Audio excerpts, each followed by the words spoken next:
All right, in the March 1st build calendar update, I mentioned that I had gotten these speed paints. I got the starter set, and that I would be doing a video either on as a vlog or on YouTube. Well, I've decided to do both. So what this vlog is going to be is kind of the inside story of my motivation for doing the video. The video is just going to be some demonstration and, examining, okay, this is what has been said about them. Let's test it out. And then some final thoughts on them.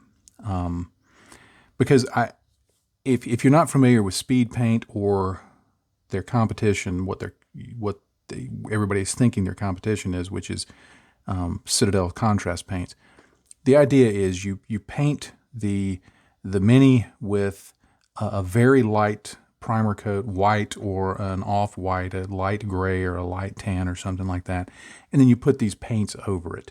And they pool in the recesses, they color the flat surfaces, and they pull away from the highlights or from the edges. And so what you end up with is in one coat, you get some shading, some basing, and some highlighting all in one. And the idea being that you don't have to spend hours and hours and hours painting your army, but you can use either one of these paints from Citadel or from Army Painter and have your army painted up fairly quickly.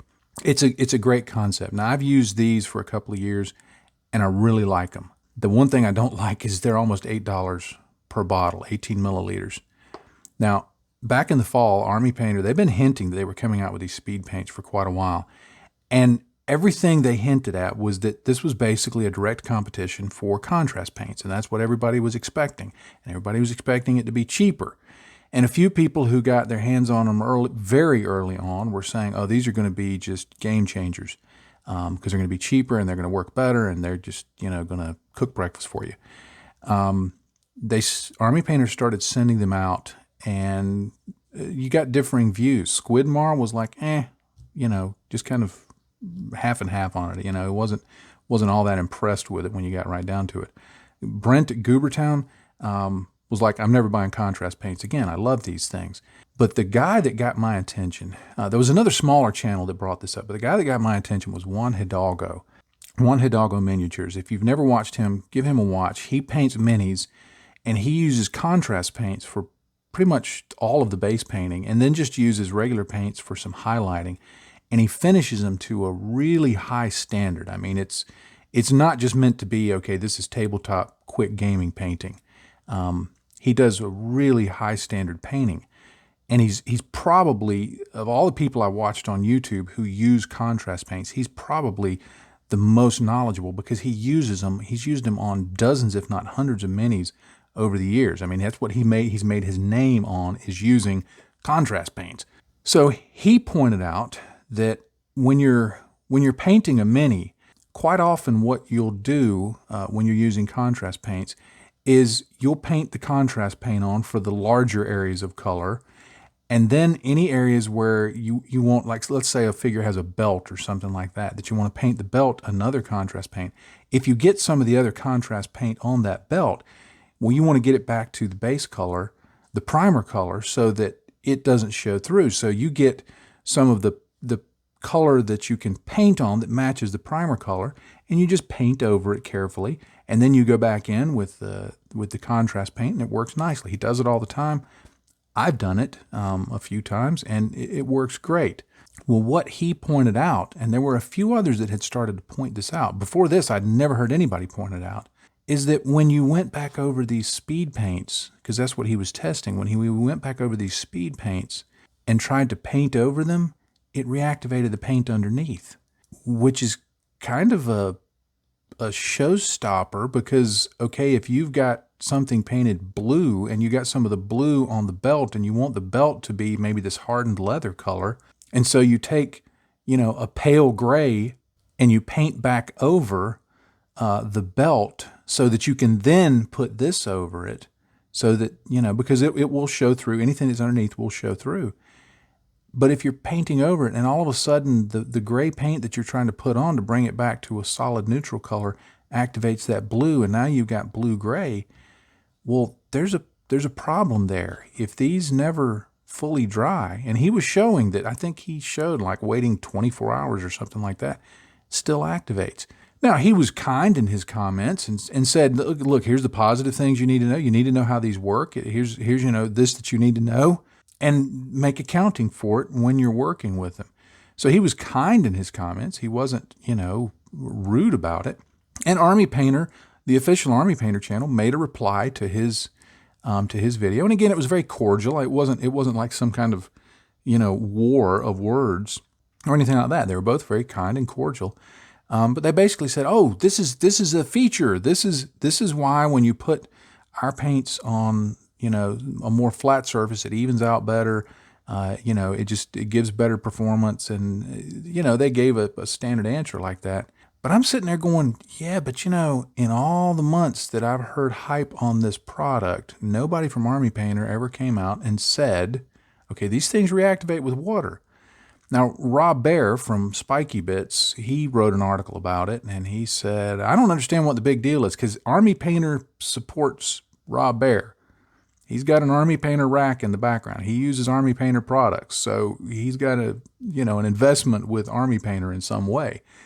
Well, he comes on and he goes, guys, it's not a big deal. So you just put a clear coat on your minis when you want to do more painting over them. And yeah, that's absolutely right. But the thing that kind of bugs me is if I'm using these, I can paint them on, give them 45 minutes to dry, put other paints right over them. I don't have to worry about them activating. I don't have to do, okay, every time I put on a layer of this, I've got a clear coat over it so I can put on something else. And if the next layer is this, and then I want to put some more paints over that, well, then I got to clear coat it again. And so in the video, I've got these little Dungeons and Dragons figures that I bought very cheap off Amazon. I have no idea what they even are. I thought, okay, they got plenty of texture on them. They look cool. And I'll just use these as kind of I'll pick one of them to be my kind of baseline with comparison for Citadel paints. And then the others, I'll just use Army Painter paints on, and I'll just test it out. And I even they say, well, you have to use our primer to get the best results. So I bought a can of Army Painter primer, as much as it galled me to. I thought, okay, if I'm going to do a fair comparison, I'll use the primer that they say, oh, you have to use this primer. Games Workshop wants you to use their primer, but they basically want you to use their primer because, well, it's the one we sell and we want you to buy it. Truth is, with Games Workshop stuff, you can use any primer. Army Painter says, well, it works best with our primer because people have noticed a difference when you use other primers. So I'm gonna use it. I'm gonna test it, and I'm just gonna, okay, here's what I find out. Here's the results. Here's the information. You make your decision, and I'm gonna give some observations. But the thing that is really motivating me in this is why it basically, and this is what I probably won't bring up to this degree in a YouTube video, is why I don't really like Army Painter products, because I feel like for every single product I've used for them, every single one, there's always an asterisk after it. For their paints, yeah, you got to shake them up. I know you got to pour the medium out. I know all of that. You got to shake them up, shake them up. When you thin them enough to paint them, they go on really bad. They're usable paints. Some people like using them, but they're not. Vallejo's better. Games Workshop is better. Every other acrylic brand of paint I've used, except Ammo of MIG, is better than Army Painter paints. Their brushes, yeah, they're natural hair brushes. Yeah, they're cheaper, but they don't last any longer than synthetics, high-end synthetics.